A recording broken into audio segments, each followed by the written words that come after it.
희망의 반대말은 절망입니다. 희망은 우리에게 꿈과 소망을 주지만 절망은 희미한 희망마저도 앗아갑니다. 우리의 몸과 영혼을 마비시켜 무기력하게 만들고 끝없는 나락으로 추락시켜 자포자기하게 만듭니다. 따라서 희망이 없으면 믿음 또한 나약해지기에 사탄은 어찌하든 우리의 희망을 빼앗아 가려고 애를 씁니다. 사탄이 언제 어떻게 우리의 믿음을 낙담케 하고 희망을 도적질할지 알 수 없지만 분명한 것은 사탄이 우리를 끊임없이 시험한다는 것입니다. 사탄은 우리를 유혹해 하나님을 불신하게 하고 그분의 사랑을 의심하게 한다는 것입니다. 그러기에 예수님께서도 마태복음 26장 41절에 시험에 들지 않게 깨어있어 기도하라. 마음에는 원이로되 육신이 약하도다라고 말씀하신 것입니다. 에베소서 6장 11절로 13절 말씀을 보시겠습니다.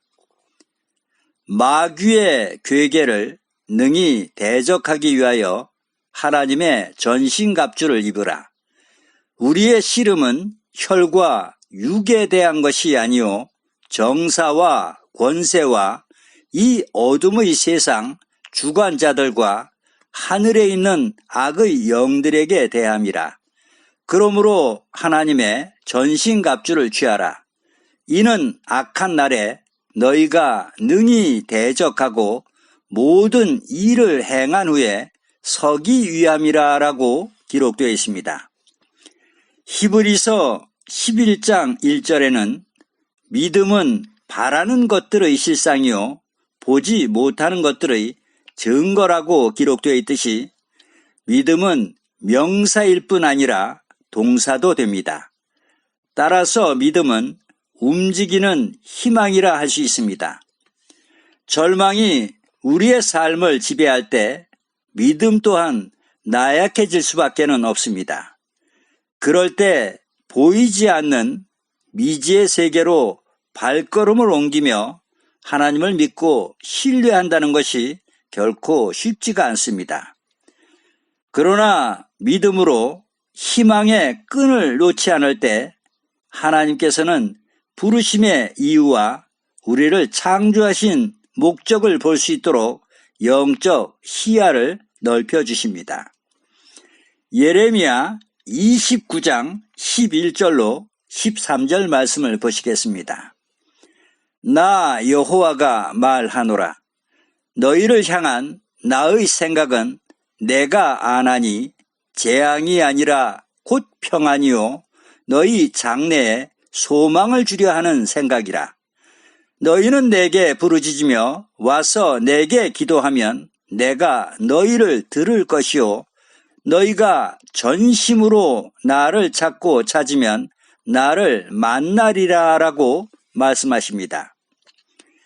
우리가 인생이란 고달픈 여정 속에서 만나는 갖가지의 역경과 환난, 재앙과 슬픔, 공포와 상실감에 직면할 때 그 절망의 구렁텅이에서 벗어나기 위해서는 먼저 내가 살아야 하는 분명한 이유와 목적을 아는 것이 중요합니다. 이 목적에 우리의 생각과 시선을 고정할 필요가 있습니다. 왜냐하면 이것이 곧 절망을 이기는 원동력이 되기 때문입니다. 그러나 사람들은 자신이 왜 이 땅에 태어나 살고 있는지 살아야 하는 그 이유와 목적이 무엇인지를 생각지 못한 채 무의미한 삶을 살아가는 사람들이 많습니다. 그러기에 절망적인 상황에 직면하면 먼저 극단적인 생각부터 하는 것입니다. 실상 우리는 이 땅에 죽기 위해서 온 것이 아니라 살기 위해서 온 것입니다. 비록 하늘에서 범죄하고 이 죄악 세상으로 쫓겨내려와 죽음이 두려워 사망의 종노릇하며 살아가고 있지만 본래 궁극적인 목적은 이 땅에서 그리스도를 믿고 영접해 죄사함을 받고 새 생명을 얻어 다시 영화롭던 천국 본향으로 돌아가 하나님의 자녀로서 영원 세세 영생 복락을 누리기 위해 이 땅에 온 것입니다. 만약 주어진 이 한 번의 기회를 놓친다거나 포기한다면 그 사람은 결국 심판받아 지옥의 유황불못에 떨어져 영원세세 고통의 형벌을 받을 수밖에는 없습니다. 그래서 우리는 성경의 말씀을 통해서 하나님이 외치는 목소리에 귀를 기울여야 하는 것입니다. 하나님께서는 이사야 55장 3절에 너희는 귀를 기울이고 내게 나와 들으라. 그리하면 너희 영원히 살리라라고 말씀하십니다. 이사야 1장 18절로 20절 말씀을 제가 봉독하겠습니다. 여호와께서 말씀하시되 오라 우리가 서로 변론하자. 너희 죄가 주홍 같을지라도 눈과 같이 희어질 것이요 진홍같이 붉을지라도 양털같이 되리라. 너희가 즐겨 순종하면 땅의 아름다운 소산을 먹을 것이요 너희가 거절하여 배반하면 칼에 삼키우리라. 여호와의 입의 말씀이니라라고 말씀하십니다. 우리의 희망은 높은 지위를 얻거나 돈을 많이 벌어 좋은 차에 대골 같은 집에 사는 것에 있지 않습니다. 오직 하나님이 거하시는 곳에 있습니다. 우리가 믿음이라는 닷을 하나님께 굳게 내릴 때 하나님께서도 우리와 함께 하셔서 우리의 꿈과 소망이 이루어질 수 있도록 영원한 생명의 길로 이끌어 주십니다. 현세의 삶이란 아무리 복을 누린다 해도 결국은 죽음으로 종지부를 찍게 됩니다. 지금도 세상에는 끊임없이 문제가 일어나고 있습니다. 더욱이 요즘 들어 세계 도처에서 대규모의 자연재해가 빈번하게 일어납니다. 어제까지도 아무 일 없이 건강하던 가족이 순식간에 싸늘한 시체로 변합니다. 시체라도 찾으면 그나마 다행이지만 흔적조차 찾지 못하는 경우가 비일비재합니다.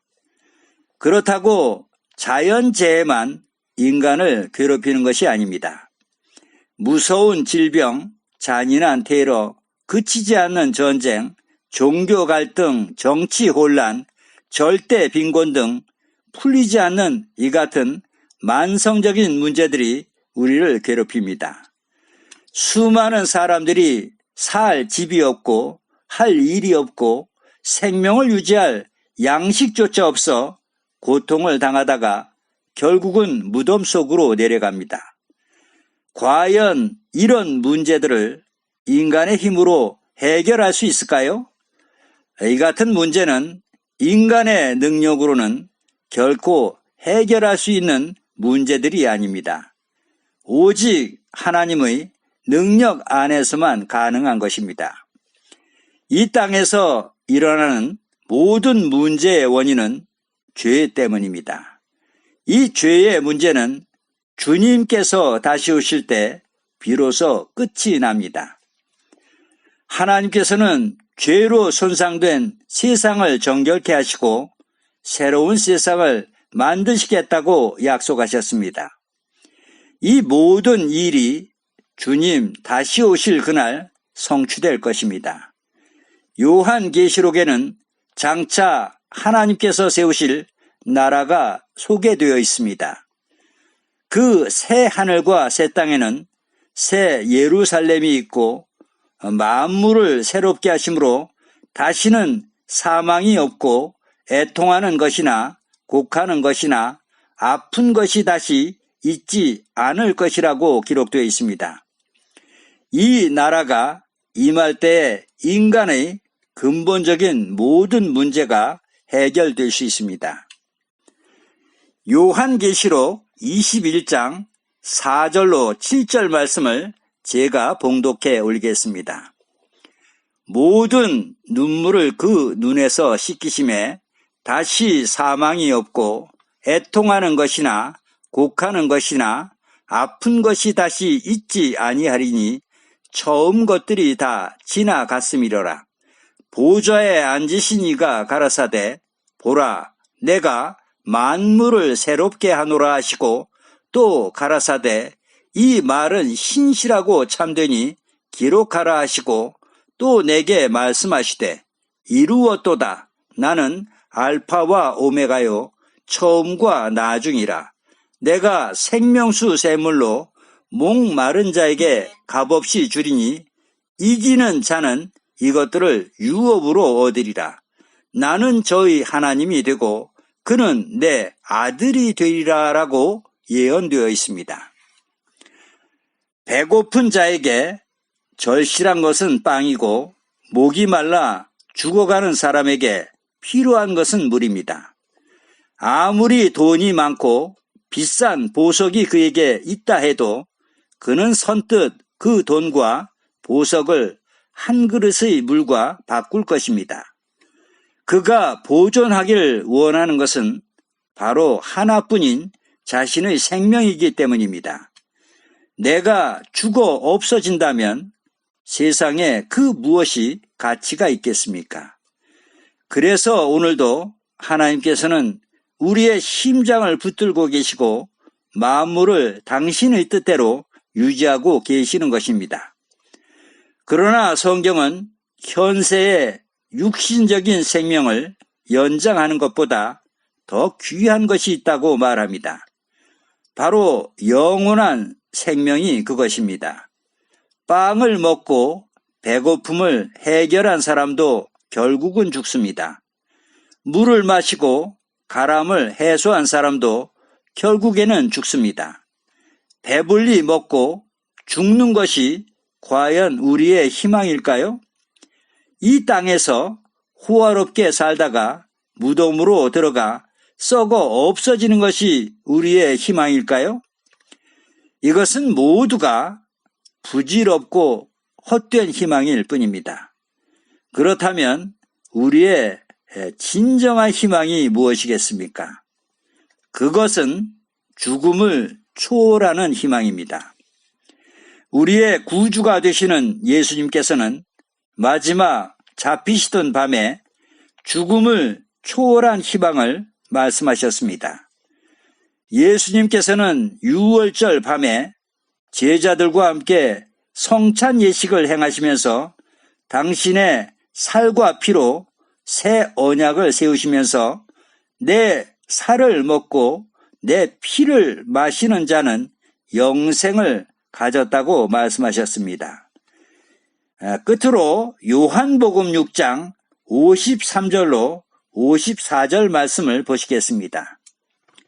예수께서 이르시되 내가 진실로 진실로 너희에게 이르노니 인자의 살을 먹지 아니하고 인자의 피를 마시지 아니하면 너희 속에 생명이 없느니라. 내 살을 먹고 내 피를 마시는 자는 영생을 가졌고 마지막 날에 내가 그를 다시 살리리니라고 말씀하십니다.